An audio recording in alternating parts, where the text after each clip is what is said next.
Good morning and once again welcome to my YouTube channel, Maths with Ease by Mr. Kamotho.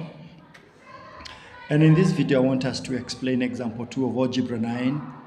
Solve the simultaneous equations x plus 2y is equals to 10 and x squared plus y squared is equals to 25. You can already see that this is a linear equation, this is nonlinear. And the best method of solving this one algebraically is the substitution method. Substitution method is when you are able to express one variable in terms of the other and then take that and substitute it in the equation number 2. For example, it is very clear from equation 1 here that x is equals to 10 minus 2y. So if we take this one as the value of x in the second equation, meaning that wherever we come across x in this equation, we write 10 minus 2y, we will have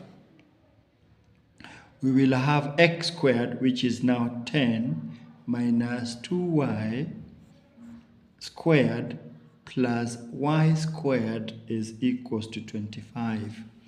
And the only thing we need to do is just to expand this, whereby x minus 2y squared, this is where we talk about 10 minus 2y multiplied by 10 minus 2y, and this one is by itself 100. 10 times 10 is 100. Using the FOIL means first, outer, inner, and last. So this is 100 minus 20y minus 20y, then minus 20y minus 20y plus 4y squared. We can simplify that and have 4y squared minus 40y plus 100 plus, now we have to bring on board the y squared, which was original in equation 2. Y squared is equals to 25. And because it is a quadratic equation, we can always now start collecting the like terms. 4y squared plus y squared is 5y squared minus 40y is just alone, so minus 40y. Then plus 100 minus 25, because this one has to come across to be subtracted. We are going to have plus 75 is equals to 0. And now that is very easy for us to do, because it looks like we can divide everything by 5. Dividing everything by 5 so that we can make our work easier, we'll be left with y squared minus 8y plus 15, because 17 divided by 5 is 15, is equals to 0.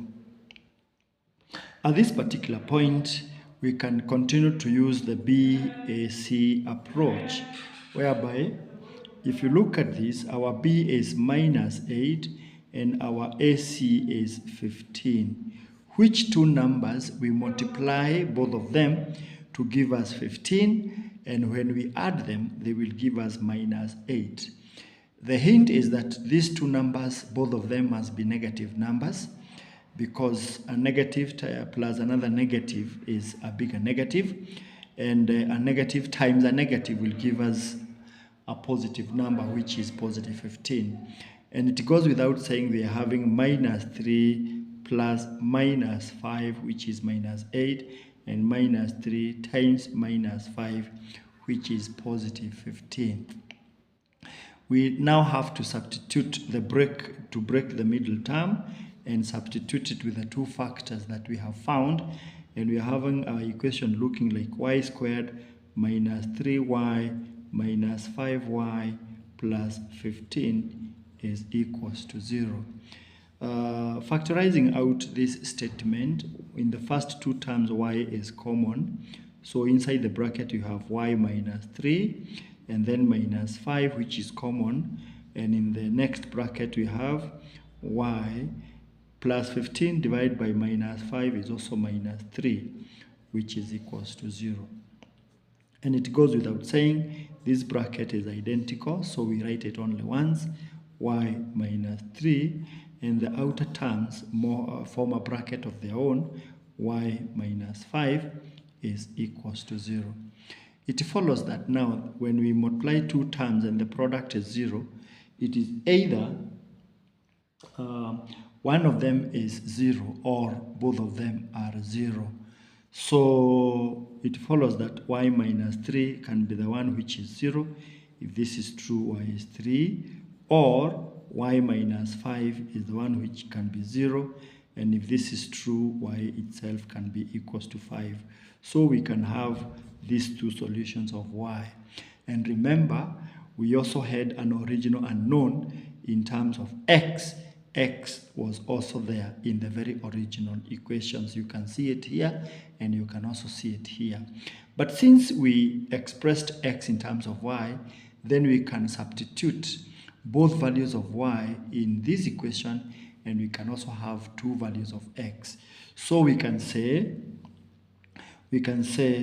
when y is equals to 3, x is equals to 10 minus 2, y, which is 3, which is 10 minus 6, which is 4. X can also be that. X is 4. And when, we can also have another statement, when y itself is equals to 5, we can have x is equals to 10 minus 2, 5, or rather 10 minus 10, which is 0.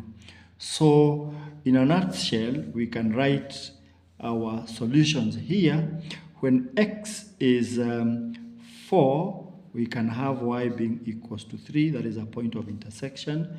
Or when x is 0, we can have our y equals to 5.